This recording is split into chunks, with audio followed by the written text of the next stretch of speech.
Are you thinking about starting a business? You're not crazy, and you're definitely not alone. About 5 million businesses were formed just last year. I teach economics and entrepreneurship, and I've had dozens of business ideas over the years, but I've only acted a few. Why? It's not that the ideas were bad. I mean, most of them probably would have worked.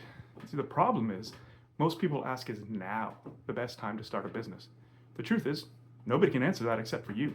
But before you even start writing down your business plan, you need to ask yourself three fundamental questions.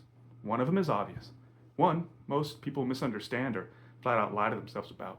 But the last one, almost nobody even considers it, even though it largely determines whether your business will thrive one day or just fade away. If you can't answer yes to all three, starting a business right now might be a huge mistake. But if you can, it might be time to take the plunge. Let's dive in. The first question you should ask yourself before starting a small business is, do you have access to the resources needed not only to start the business, but to maintain it until it makes a profit? And even then, just making a profit isn't really the goal. Are you going to be able to hang on long enough for it to make a profit sufficient enough that you can quit your job, sell a different business that you're involved, reinvest the time and resources that you do have so that you can continue to push the business forward? A lot of business owners get stuck in this stage. They might have the money to get it started. They might be able to find the time. But when those time and financial restraints run out, they end up at a dead end, and it can cost big. Most small businesses get started with your own personal savings. Sometimes you have to use credit.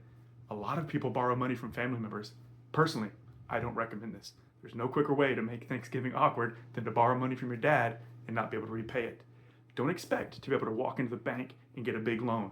You're not going to walk away with $50,000 or $100,000 unsecured to start your new business. You're going to have the resources up front to be able to, again, not only start the business, but be able to run it until it makes a profit and can pay for itself and retire you from your other job. So you answered yes to the first question. Now let's move on to the second. Do you actually enjoy what you're going to be doing? Now, this doesn't mean you have to be able to look forward to it and just get super excited every morning. That's rare. That's going to be really hard to come by. But let's say you can find at least an aspect of what you're doing that you are able to look forward to. It's going to make a huge difference. Why? Because if you don't, you're going to dread what you do. If you need to go in on a Saturday and do extra work, are you really going to want to? Are you going to wake up early, raring to go? Are you going to tell your family, hey guys, I'm going to see y'all in about 8 hours. I've got to go do some work. Or are you going to decide week after week, day after day, you know what? I'm going to just watch a movie. You know what? I'm going to go play golf. If you get to that point, your business is doomed to fail. People start a business because they love to cook, so they start a restaurant. Turns out they hate running a restaurant. It's not the same thing. You can enjoy cooking and be terrible at and hate running a business. So if you can't get in there and find something that makes you happy about what you're proposing to do, I would stop here. Period. The third question you should ask yourself before starting a small business, most people never even think about. And when I propose this to people that I consult, they're taken aback every single time.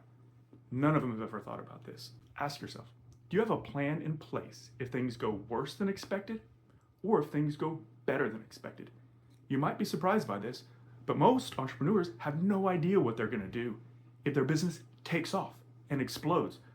Let's assume you start a business and you're ramping up customers, you're ramping up revenue, you're doing everything right, business is going great, your friends are patting you on the back, everything's wonderful, right? What if it's so busy that you don't have a plan in place, that you can't actually put in the additional hours, you don't have the resources, the funds, or access to them to be able to push the business to the next step? Do you hire somebody? Do you take on a loan? Do you move places? What are you going to do? You don't want to be caught off guard by these things. I've seen businesses taken down to the ground, not because they were failures, but because they were so successful, yet unprepared for that success, that they didn't know what to do next. And the dreaded question, what if things go worse than expected? How long are you going to hold on? What's your exit plan?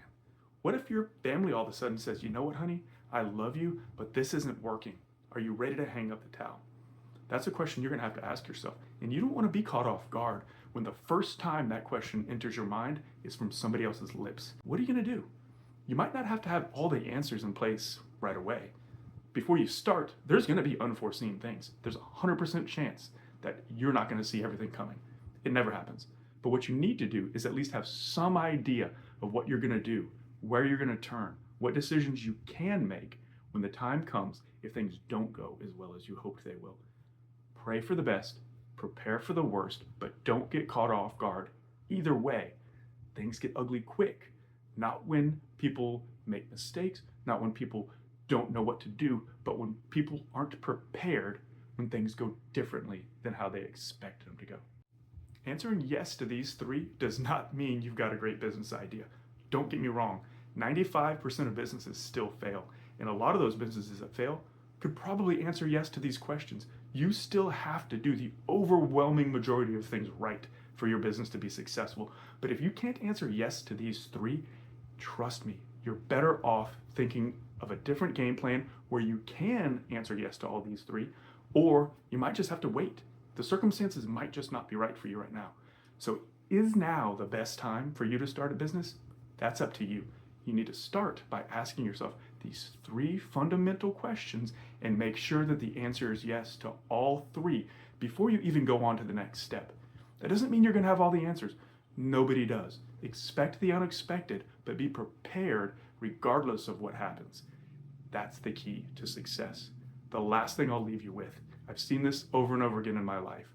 People that are successful aren't lucky. It's not always that they have the best plans. It's not always that their business is brilliant. It's that they keep going. If a business doesn't work, sometimes you cut ties and move on, but you get up and you try another one. I know successful people that it took them 10 businesses to finally find the one that made them successful. Most people quit after one. In fact, most people never start. The difference between people that are successful and aren't successful isn't always that they have the greatest idea. It isn't always that they have the most money to begin with.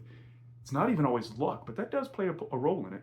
The difference between people that are wildly successful, people that are moderately successful, or people that aren't successful at all is generally how much fight they have in them. Are they going to quit when things start going wrong? Or are they going to keep on pushing through? If they get knocked down, do they get back up? Guys, I teach this to my kids all the time. My own kids and the kids I teach in class. If you can't get back up after you've been knocked down, I'm going to tell you right now, starting a small business is not right for you. Things are not going to go exactly as expected. But if you use these three questions, prepare yourself so that regardless of how things turn out, you've at least got a plan in place and you know that you're on the right track before you even begin. There's nothing worse than starting a race on the wrong track. I hope this is helpful. If it is, make sure and give me a like and subscribe, and I'll come out with some more content that I think is going to help you. Till next time, bye-bye. Are you thinking about starting a business? You're not crazy, and you're definitely not alone. About 5 million businesses were formed just last year. I teach economics and entrepreneurship, and I've had dozens of business ideas over the years, but I've only acted a few. Why? It's not that the ideas were bad. I mean, most of them probably would have worked. See, the problem is, most people ask, is now the best time to start a business? The truth is, nobody can answer that except for you. But before you even start writing down your business plan, you need to ask yourself three fundamental questions. One of them is obvious. One, most people misunderstand or flat out lie to themselves about. But the last one, almost nobody even considers it, even though it largely determines whether your business will thrive one day or just fade away. If you can't answer yes to all three, starting a business right now might be a huge mistake. But if you can, it might be time to take the plunge. Let's dive in. But let's take it even a step further. Let's assume right now you're trying to start a new business because work is slow. Maybe you're not getting extra overtime. Maybe you're not making the money that you used to make. But what if that changes? If all of a sudden, 3 months from now, you're busier than ever, are you still going to have the time to devote to the new business? If the answer is no, again, you might need to reconsider now.